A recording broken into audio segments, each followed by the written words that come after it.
आपसे एक सवाल पूछता हूं, आमदनी होने पर यानी सैलरी आने पर या प्रॉफिट होने पर सबसे पहले आप क्या करते हैं? आप बोलेंगे घर के सारे खर्च करते हैं। और क्या करते हैं? बिजली का बिल भरते हैं, बच्चों की फीस भरते हैं, राशन का खर्चा होता है, मोबाइल का बिल होता है, इंटरनेट के बिल होते हैं, क्रेडिट कार्ड का बिल और भी तमाम छोटे मोटे खर्चे। इसका मतलब सैलरी या प्रॉफिट होते ही आप सबसे पहले अपने महीने के सारे खर्च निपटा देते हैं। करेक्ट?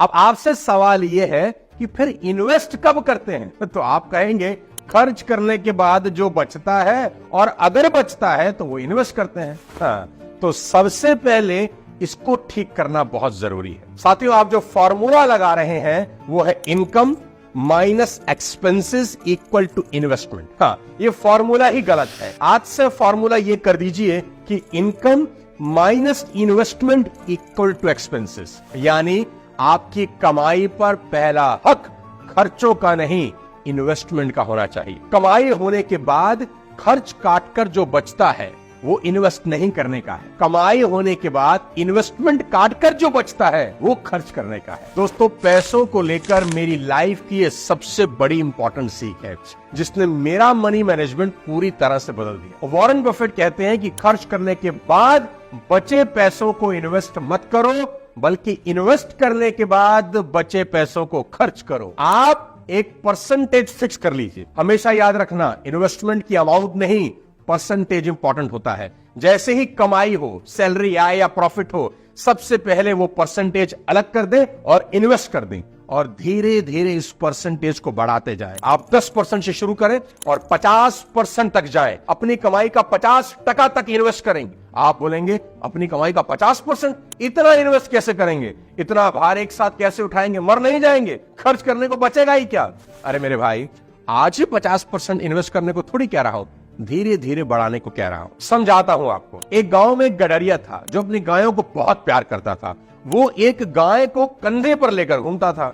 एक आदमी ने पूछा, इतना इम्पॉसिबल काम कैसे कर लेते हो? गाय को कंधे पर लेकर घूम रहे हो, इतनी बड़ी इतनी भारी गाय।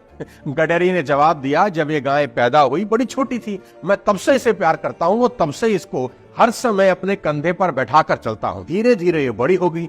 चूंकि मैं हर दिन इसे कंधे पर लेकर चलता था, इसलिए मुझे इसकी आदत हो गई और इसका वजन भी धीरे धीरे बढ़ता रहा, मुझे पता ही नहीं चला। साथियों, बचत के मामले में भी ऐसा ही है। मेरे दोस्त, जब आप सेविंग से प्यार करने लगेंगे और इसकी आदत पड़ जाएगी, तो अगर परसेंटेज 50% भी हुई तो भी आराम से आप इसे उठा लें। देखो भाई, जवानी अमीर बनने का सबसे अच्छा समय है और गरीब बनने का भी। जैसे टीवी का एक प्राइम टाइम होता है ना, वैसे ही बचत का भी एक प्राइम टाइम होता है और वो है 20 से 40 साल।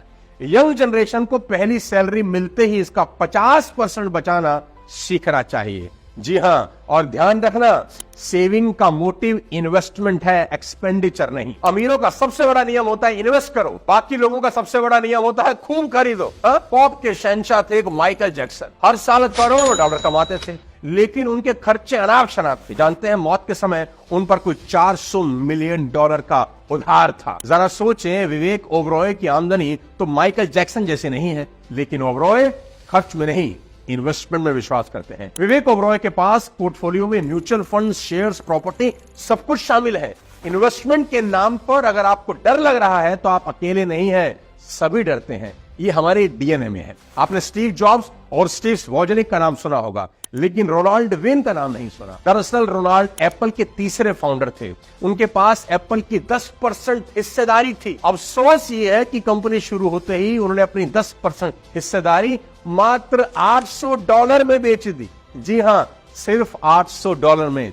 आज उसकी वैल्यू $100 अरब से ज्यादा है। तो ये बात बिल्कुल सही है, जो डर गया समझो मर गया। याद रखना, आदमी कमाई से नहीं बल्कि बचत से और फिर इन्वेस्ट करके अमीर बनता है। अल्बर्ट आइंस्टीन कहा करते थे कि चक्रवृद्धि ब्याज इस संसार का 8वां अजूबा है। जो इसे समझ लेता है वह इससे कमाता है और जो इसे नहीं समझता वह इसे चुकाता है।